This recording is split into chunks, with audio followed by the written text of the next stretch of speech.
যোৱাকালি কোকৰাঝাৰত আমাৰ এক প্ৰকাৰ ক'ব গ'লে ৰাজ্যবাসী এটা ভয়াৱহ দুৰ্ঘটনাৰ পৰা হাত সাৰিব পাৰিছে। ৰাতি প্ৰায় পুৱতি নিশা 3মান বজাত, মোৰ টাইমটো অলপ ভুল হ'ব পাৰে, 3টা বজাত ডিজিপিয়ে মোক ফোন কৰি কৈছিলে যে আমাৰ এটা বিশেষ ৰেলৰ অংশ IED ব্লাষ্ট কৰি উৰুৱাই দিয়া হৈছিলে। ৰেল এখন পাৰ হৈ গৈছিলে, লোক পাইলটগৰাকীয়ে দেখা পায় আৰু তেওঁ আমাক ৰেলৱে খবৰ দিয়ে, ৰেলৱে পুলিচক খবৰ দিয়ে। ঘটনাৰ লগত জড়িত এজন ব্যক্তিৰ নাম আমি পাইছোঁ, পুলিচে অনুসন্ধান কৰি আছে।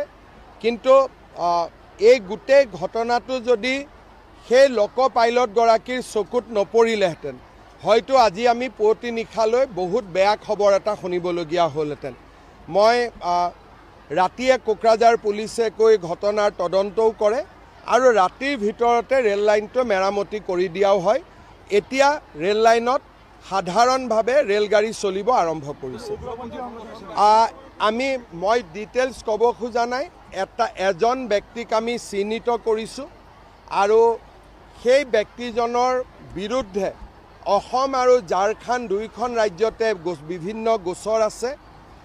খুব সম্ভৱ আমি বা অসম পুলিচে প্ৰচেষ্টা কৰি ব্যক্তিজনক গ্ৰেপ্তাৰ কৰিবলৈ সক্ষম হ'ব। আমি ব্যক্তি এজনক চিনাক্ত কৰিছোঁ।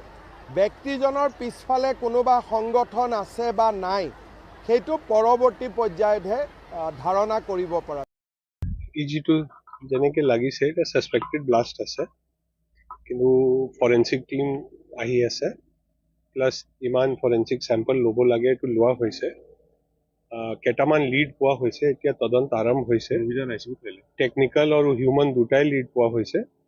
চ' নিশ্চয় যে যিবিলাক এনেকৈ কাম কৰিছে সেইবিলাকতো ধৰা পৰিব, কোনো কথা নাই।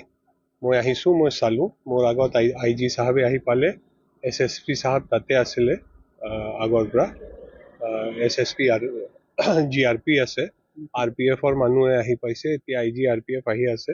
আমি চব মিটিং অলৰেডি কৰিছোঁ। আগত কেনেকৈ তদন্ত কৰিব লাগে, কি লাইনত যাব লাগে সেইটো বুজোৱা হৈছে। এতিয়া আমি ৱেইট কৰিম, তদন্তৰ ৰিজাল্টটো ওলাব।